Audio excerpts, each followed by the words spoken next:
Hello and welcome to Destination Insight with me, Rory Smith. Now in this evening's show we take an insight into anorexia in Northern Ireland. We will be speaking to a lady from Newtownards who has been battling this illness for a few years. The point we want to drive home is that anorexia is not about the body, but it is about the mental illness and the psychological aspect rather than the physical image. Kathy will be joining us very shortly to share her story and her battle with the illness. But first, let's find out what exactly anorexia nervosa is.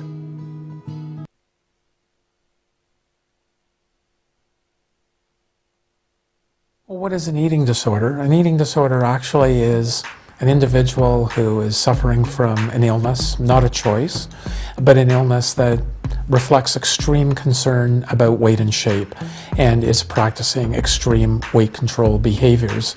So this is not a diet that's just gotten out of control. This is a much more serious issue than that. It's really a self-esteem issue in that the behaviors reflect how the person is feeling inside about themselves. And in fact, I think of it as a solution. And you may well ask, a solution to what? It can be a solution to developmental issues. By that I mean concerns about going through puberty, process of getting older, and process of development itself. So it's really an attempt to solve a lot of crises or issues that the person is experiencing in their life. It's really a coping strategy in many respects. So here's an example of someone struggling with an eating disorder who said, quote, "When I weighed 120 pounds, I thought that if I weighed 110 pounds, I would be thin. When I weighed 110 pounds, I thought I would feel better if I weighed 100 pounds. Now I weigh 99 pounds and I still feel fat." Anorexia nervosa is an eating disorder that typically begins during the adolescent period, often early adolescence. And it's really characterized by significant weight loss and a marked fear of gaining weight, often what's being called a relentless pursuit of thinness as well, the attempt to become thin. Also a body image distortion, and by that I mean the individual may be looking in the mirror and seeing their body size as larger, often much larger than they actually are, as well as body image dissatisfaction, being unhappy, very unhappy with the way they look. Bulimia nervosa is a somewhat different kind of eating disorder. It tends to develop more in the mid-adolescence to later teen years. The individual, of course, is restricting their caloric intake, that is, dieting, not eating very much, and that tends to result in periods of binge eating or episodes of eating where they have a sense of being out of control with their eating. The binge is often followed by purging, that is, trying to compensate for the possible weight gain that's a result of the binge.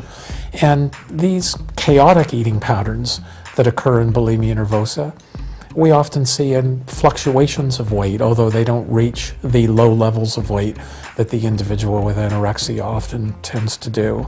And the need to purge for these individuals is caused by fear of gaining weight, discomfort in the stomach, and often a sense of shame or guilt over their loss of control over eating more generally.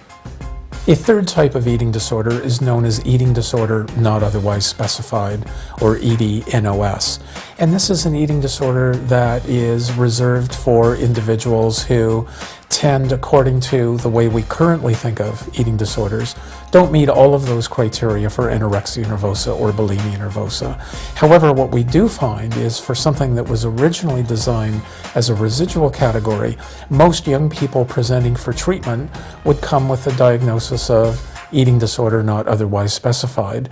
And let me be clear, this is as serious an eating disorder as anorexia nervosa and bulimia nervosa.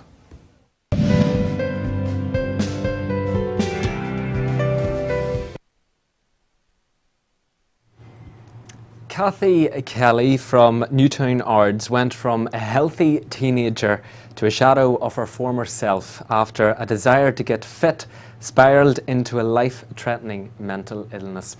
And Kathy joins me now. You're very welcome to the programme, and thank you very much for coming down from Newtownards. Thank you.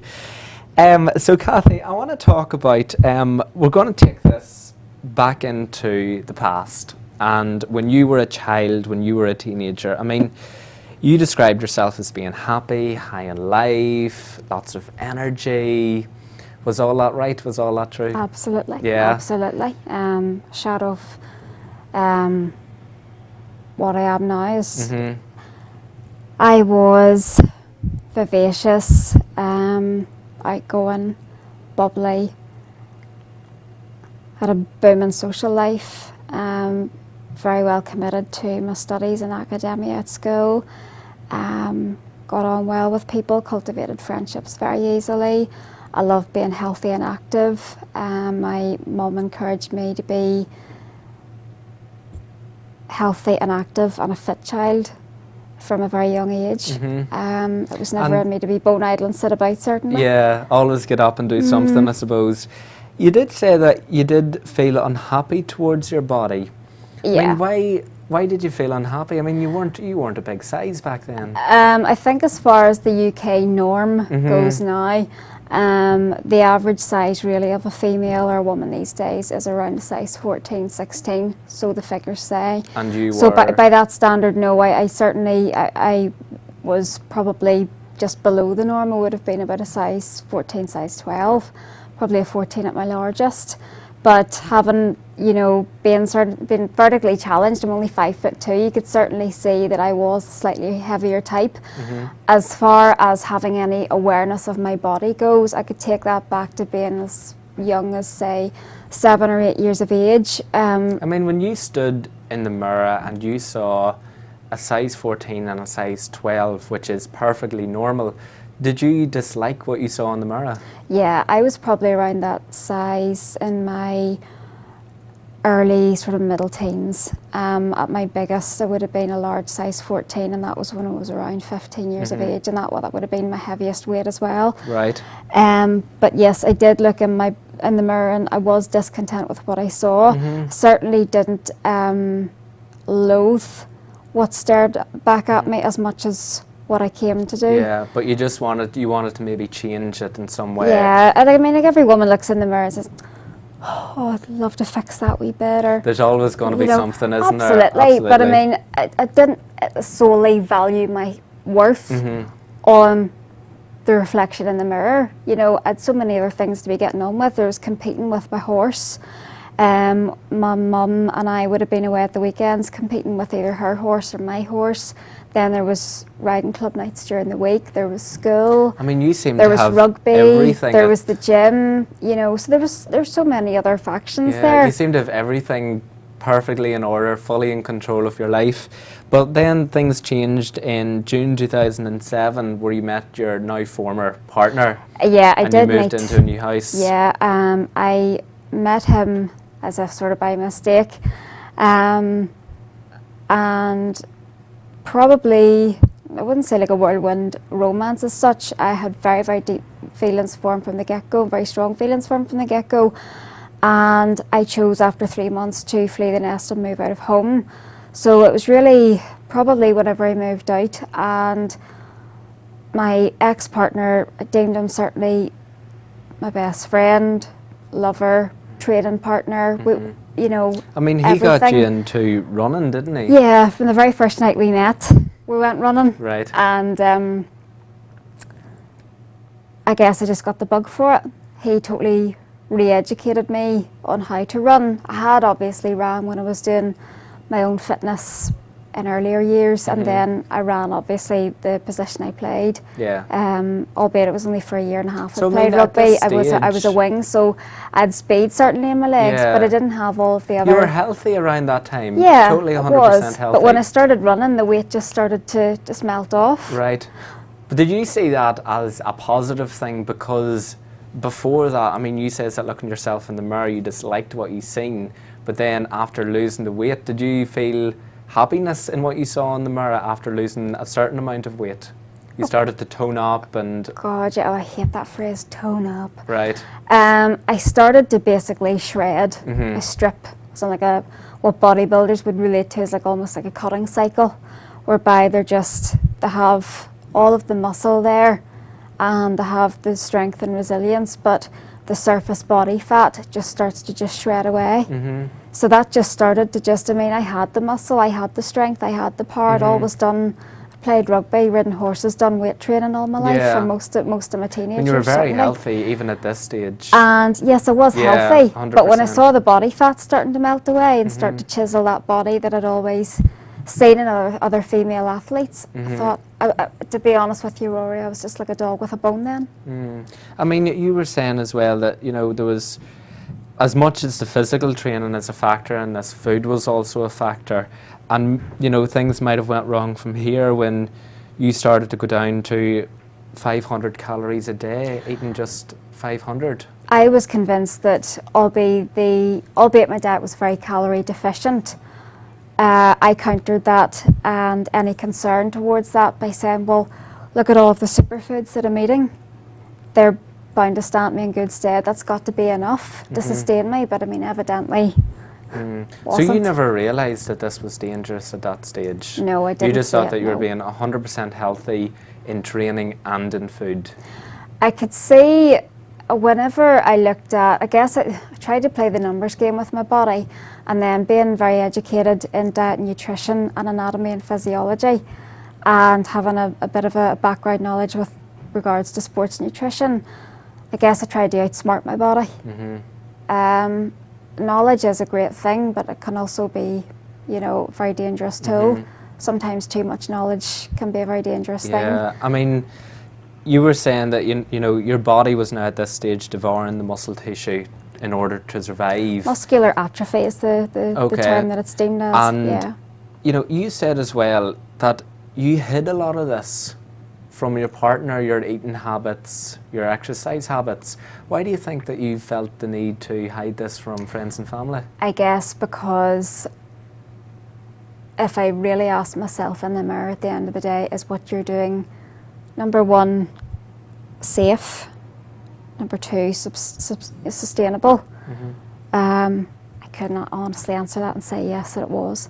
I knew that I was taking radical approach to this dietary regime, and as I say, I was so terrified of relapsing back to that body that I'd always had that I really wasn't happy with. Was there almost That an addictive factor to yes, this? there was. It was. It is an addiction to a certain Yeah. degree. The fact that as far as I could see, I was in the driver's seat. I had full control of what I either put in my mouth or didn't put in my mouth. I had control over how long I ran or how short a distance I ran, how much conditioning training I did in the gym, how many days a week I would train for or not. Did the negative consequences ever come into your mind around this stage? No. No, it I never. thought I have been a strong, healthy female all my life, and I'm eating a diet that's so abundant in vital nutrients. I honestly didn't see that this would ever creep up on me. I suppose in a way I abused my body, and as much as I took it for granted, I was complacent. I thought I can just continue to throw this Yeah. at my body and it'll And take be it. healthy as Yeah. you thought it would be. I mean, it started to change though during 2010, during the summer. It was around the time of your stress fracture. Is this correct? Would you almost describe this point as a changing point? Yeah, the knee, it was this knee, and just remember waking up one morning with this nauseating pain to the leg, and even trying to walk a crippling distance, what seemed like, you know, from the bedroom to the bathroom, and I'm like, what is this? They sort of surmised and said, oh, well, it might be a stress fracture, you know, you're given all the hallmarks towards that prognosis. And it's very common in an awful lot of other female athletes, but because they couldn't officially diagnose the injury, they therefore couldn't treat it. So essentially, I was left bound on crutches, and I would tie my leg up, tie that knee up as tight as I could in the morning to drive the 13 miles down to work and then back up in the evening. And this meant as well I'd no come home. exercise for you? No, I'd come home and my partner would have been there, maybe just get in the door 5 minutes after me. and he'd get me up on the couch with an ice pack on the leg and keep it raised up, and that would have been me for probably, I had to do that 4 or 5 I mean, days a week. it's such a change in your life to being so It went energetic from chalk into to your cheese, running really. and then being idle. I mean, this must have had a huge effect. It did. I mean, naturally, I lapsed into depression. Retrospectively, I can see that now, because you don't have the same endorphin release. You're not actually engaging in any physical activity at all that gives you that high.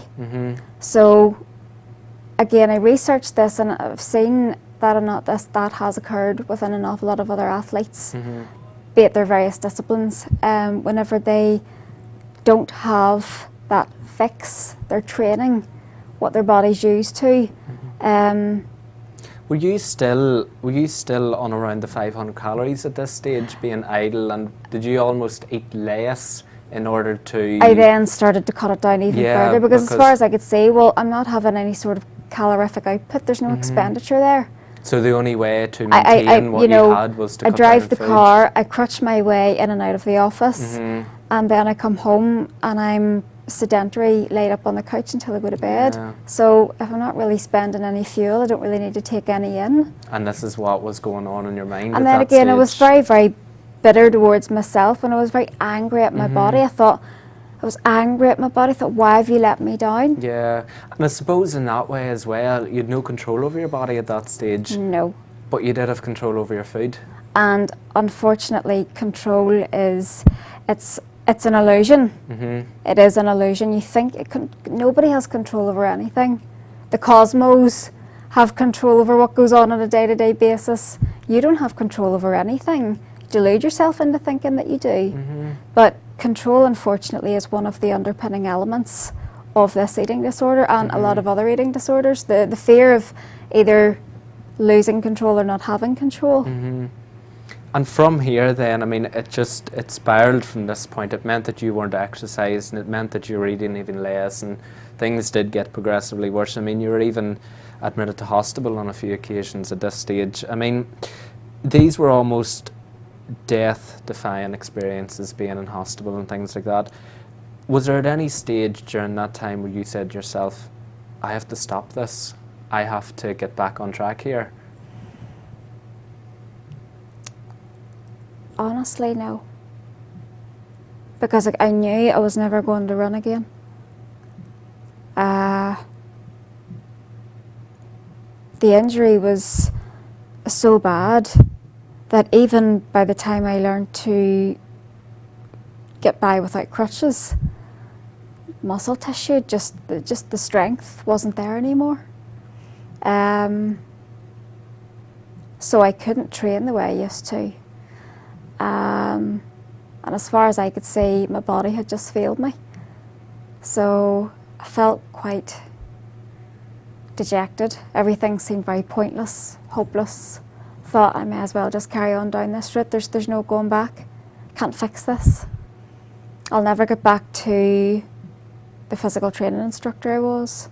I'll never get back to thinking about doing 18-mile cross-country runs.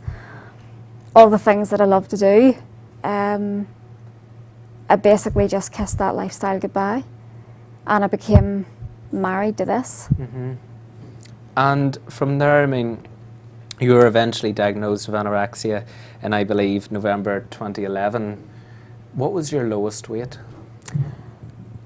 That first hospital admission was probably around 5 stone 9. 5 stone 9. Whenever I collapsed in my office that day, and they initially put me on a medical ward to stabilise my vitals, and about 2 or 3 days later then they transferred me to a one-size-fits-all mental health unit. And at that stage my admission weight I think was around 5 stone 9. They refused to discharge me until I reached a minimum weight of 6.5 stone. And I mean, the only way to do that is to eat, which must have been very difficult for you. The one thing that terrifies you the most, you're left to do on your own. There was no meal support. There was no psychological support. You're essentially just institutionalised until you reached your target goal? So as far as I could see, Rory, I just thought, right, well, that is the key. That's the key. They've set the lock. That's the key. Your key is to eat. So I literally ate my How way hard out was of there. that for you? I mean, that must have been very difficult. It would be, you think of having to pour melted lard down your gullet. Could you do that? But if somebody said, well, that's the only way we're going to let you get your car back. I mean, what were you thinking during those days? I mean, what was your mindset? You must have been terrified. I was very resolute. I could see that light at the end of the tunnel. I could see that once that number appeared on the scale, that I could escape that hell, prison. It really was. And eventually you did. I was you discharged. Got, I was to your, discharged, to your yeah. target weight. I mean, let's just talk about anorexia as it is now. I mean, a lot of people don't realise that this is actually stems from emotions, and it is a mental. It's not about the physical, although that's an element of it. It's not about the body or the physical element of it. Certainly, as a woman, I like to look after my appearance. I like to, I certainly wouldn't, roll out of the house unkempt. I have a very, very minimalistic beauty regime, and I think every woman has that. They like to look after their feet and their hands, their nails, their makeup, their hair, their body, their apparel, how they present themselves. So every woman has that as a given. I guess with my mindset, there's normal, and I hate that word. That word doesn't exist in my household. That's been abolished. But there's the sort of conformist shapes. To me, I always wanted to be better than that. Yeah, I mean, they say, oh, every woman has a tummy. I don't want to be every woman. I want to be that step better. I mean, there is that. I totally get that. But then there's also the sickly look that I have now taken on. The sickly look that has beset me. How would you describe your body now, looking at yourself in the mirror? It is skeletal. I totally get that. And there are times whenever I can shock even myself, whenever I can sort of gain perspective, whenever it be like on a dark winter's night and you go through the checkouts in Tesco's and you're walking back out to the car, and because it's dark and it's light inside, you can catch an impromptu glimpse of yourself in the window, because you're not expecting the sort of that reflection.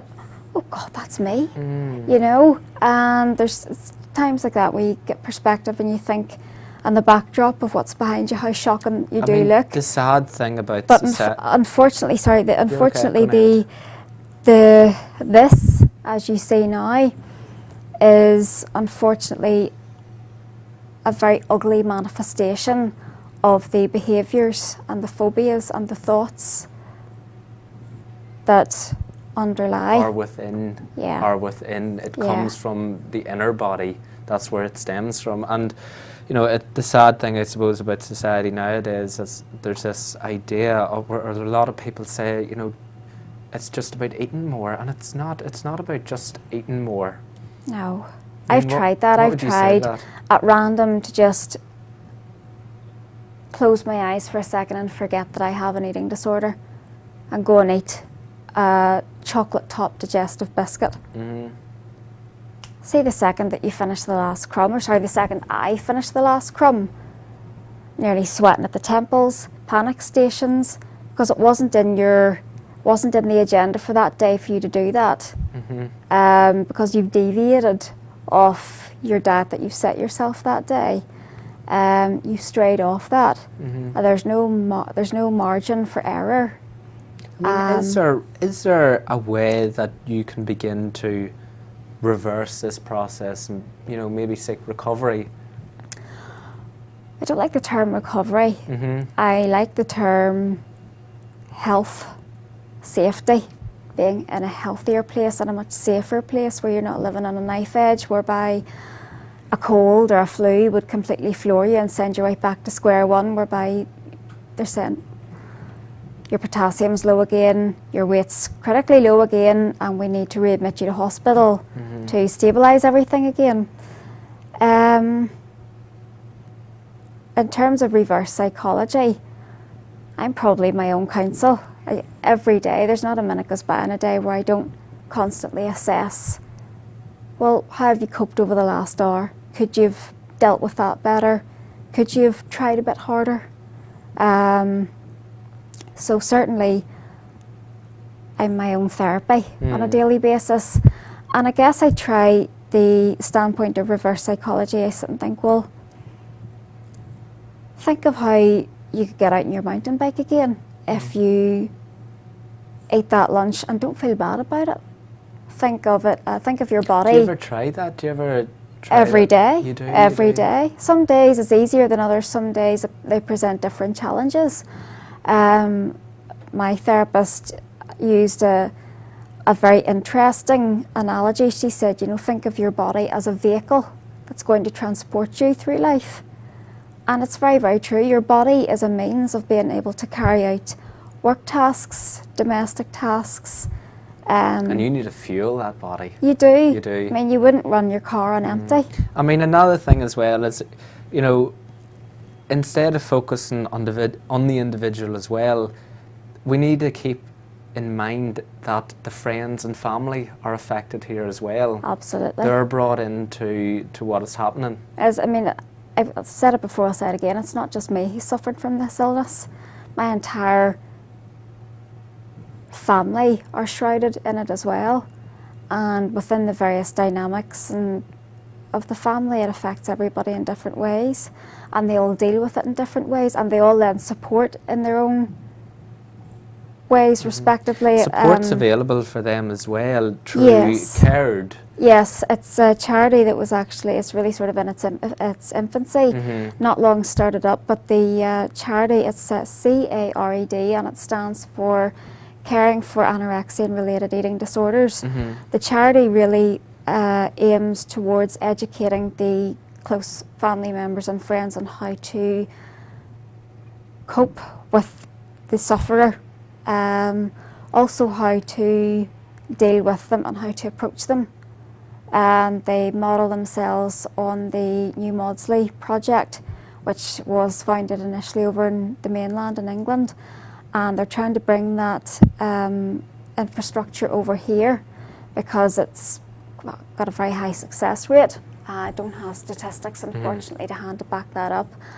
But my mother is actually going on a course very soon, within the next couple of weekends.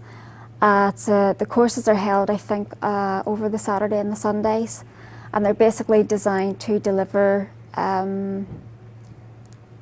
the right means of support to that family member and how they can best use the coping tools and strategies and mechanisms in place there for the loved one in the family who's suffering from that eating disorder, not only anorexia but other related eating disorders like binge eating or Fantastic.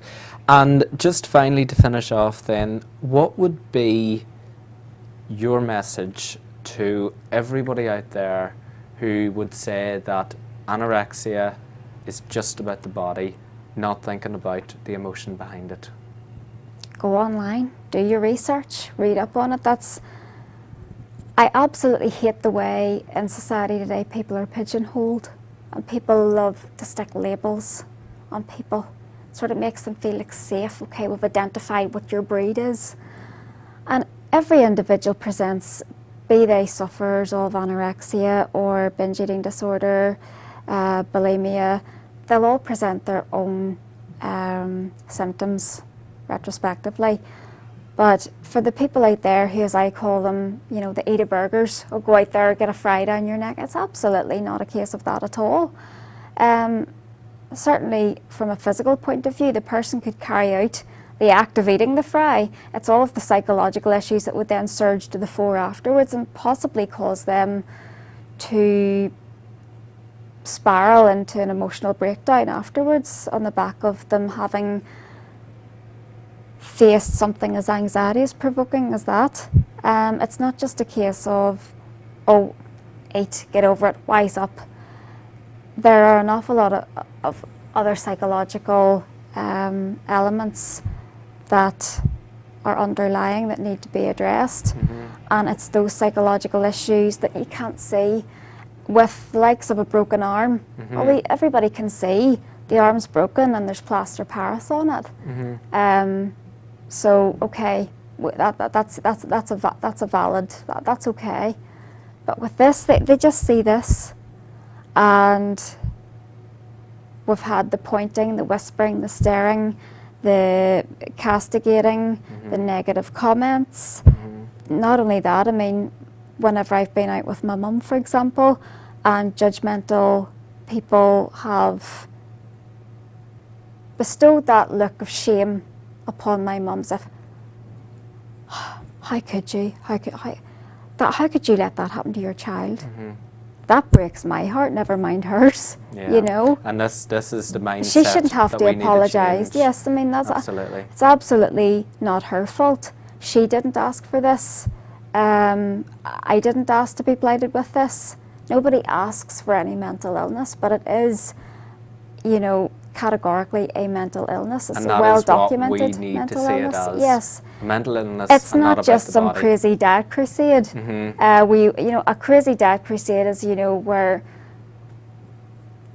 Janet wakes up on a Monday morning and she's sitting in the coffee room in work and sees a picture of a, you know, one of those uber skinny svelte celebs and says, right, that's it. And she goes out and does her grocery shop around Tesco's that night, and it's got X, Y, and Z that so-and-so eats in her It's diet. different, it's And, totally different. and then that dad's fizzled out by Friday night whenever she's having a few vods or whatever, or a glass of wine and a Chinese. You know, those are ridiculous fatty dad crusades. This is... But it's about a mental image, the mental illness and not the itself. body. This is just the manifestation of everything that's going on in here, Yeah. unfortunately. Thank you, Kathy. Thank you so you. much for coming down and sharing your story. Thank you. Appreciate it. Thank you very much. We'll be right back after this.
Thank you so much to Kathy Kelly for joining us from Newtown Ards to share her story.